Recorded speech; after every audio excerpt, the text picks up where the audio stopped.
Now there's another kind of mirror neuron which is involved in something quite different, and that is there are mirror neurons just as there are mirror neurons for action, there are mirror neurons for touch.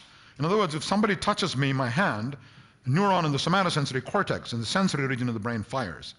But the same neuron, in some cases, will fire when I simply watch another person being touched. So it's empathizing the other person being touched. So most of them will fire when I'm touched in different locations, different neuron for different locations, but a subset of them will fire even when I watch somebody else being touched in the same location.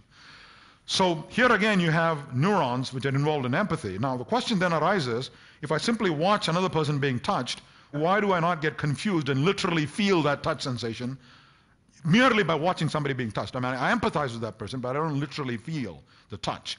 Well, that's because you've got receptors in your skin, touch and pain receptors, going back into your brain and saying, don't worry, you're not being touched.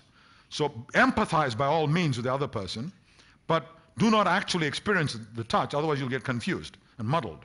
Okay? So there's a feedback signal that vetoes the signal of the mirror neuron, preventing you from consciously experiencing that touch.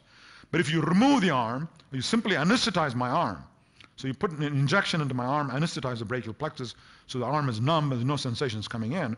If I now watch you being touched, I literally feel it in my hand. In other words, you've dissolved the barrier between you and other human beings. So I call them Gandhi neurons, or empathy neurons. And this is not in some abstract metaphorical sense. All that's separating you from him, from the other person, is your skin.